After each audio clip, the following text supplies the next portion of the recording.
Essential documents that you must have with you at all times if you are an immigrant here in the United States. Number one, proof of legal entry. So that means if you entered here with a visa or I-94 or through the Biden parole program, have a copy of those entry receipts with you at all times. Now, if you do not have legal entry, but however you're here now on either TPS or you have filings with USCIS or the courts, like a asylum application or a family member filed for you, have the receipts of those items or a copy of those receipts with you always. This shows that, hey, you have status or some type of defense to be here inside of the United States. This is very important, especially if Trump wins this election. I feel that you're always going to, or I should say we will always have to show proof that we belong here. So keep those documents with you. Number two, a valid passport from your country. This will show your identity, is good for identification. Number three, your work authorization. If you're authorized to work here in the States, have that card with you. Number four, your social security card. You do not need the original, you can carry a copy of it with you. And number five, your driver's license or your state ID or any government issued ID in the state that you live in. Again, it shows who you are. It's good for identification. So always have that with you if you have one. And a freebie, we'll call it 5.5 year health insurance card. If you do have health insurance, always carry that card with you. You never know when an emergency is going to happen and you'll need to use it. Wow. So those are 5 essential important documents that I would recommend that you have with you at all times while you're moving freely within the United States.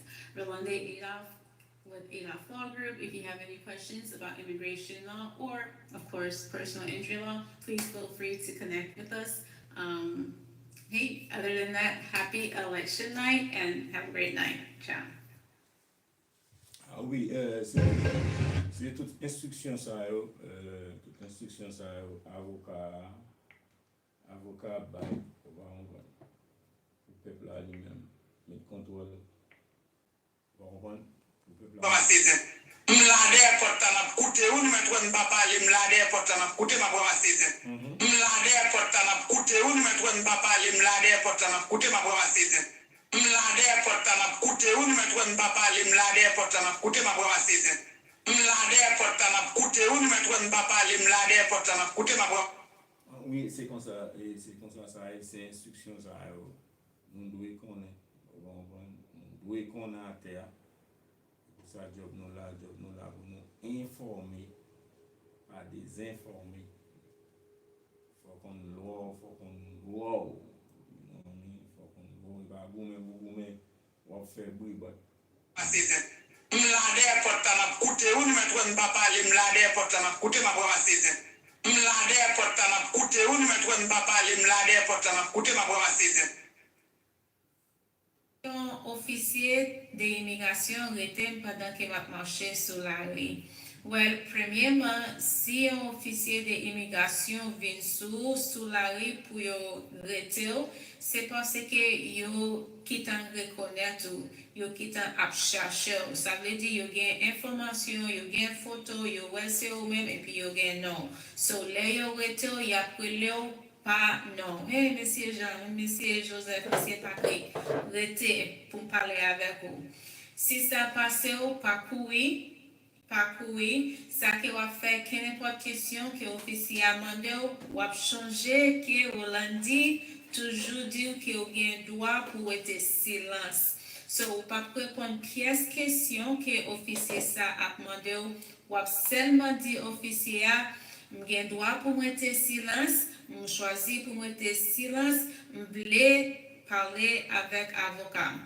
Depuis où dit ça, je n'ai pas demandé aux pièces l'autre question. Parce que c'est avec avocat directly pour que je quitte au palais et pour eux même parler. Ok?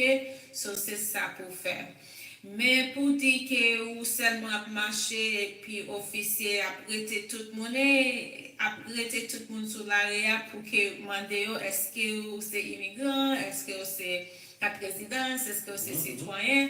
Non, non, non. Officier de immigration pas gen droit ça pour yo seulement rester n'importe monde que yo ouais pour sans raison. So, si officier a pas connaît, yo pas pour rester au ça.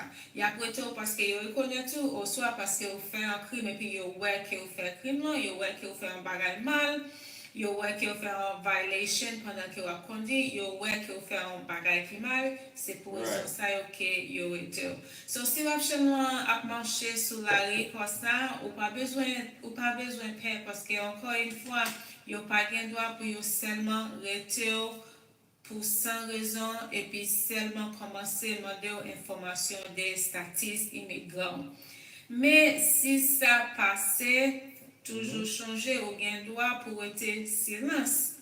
Pas répondre question yo, dire ok, m'a choisi pour être silence, comme ça c'est droit, et puis vous voulez parler avec avocat. So, on peut ça répondre question nous, encore une fois, c'est avocat hollandais Joseph Adolphe, et puis qu'il n'y a pas de question nous gain, si que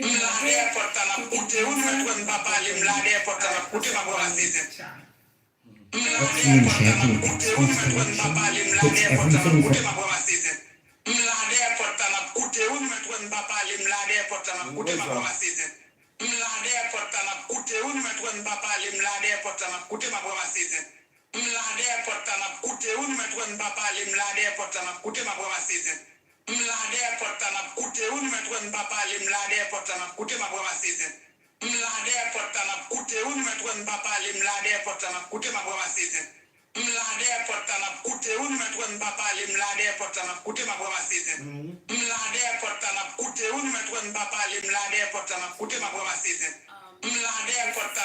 everything from if you are undocumented and you are arrested for any non-violent crime, so petty theft, you're arrested for petty theft. True or not true, as long as you are arrested, you will be held without bond, and removal proceedings will start against you immediately. Depuis arrêté pour You vivre will ça be yo. held without bond. Steven, Even if the charges were fake, ou were voler real, ba principe ça on pas not real, as long as you're arrested, là.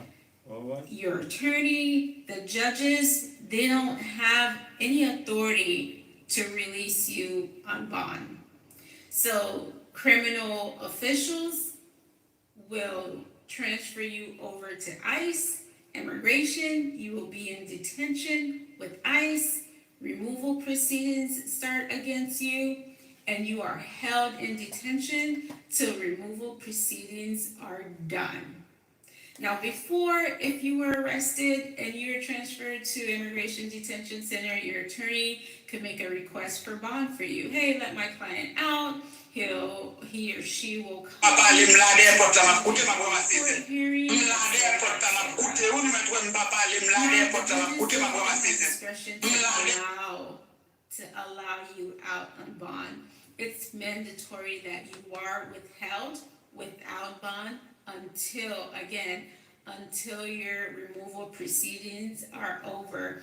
And I know I'm repeating myself a lot, but I really want you to hear what's going on. It's not good. Constitutional rights are being violated. More specifically, your due process rights are being violated. I mean, let's be honest. Murderers are allowed to be out on bond. And here you are, just because you're undocumented. And it's a non-violent crime. That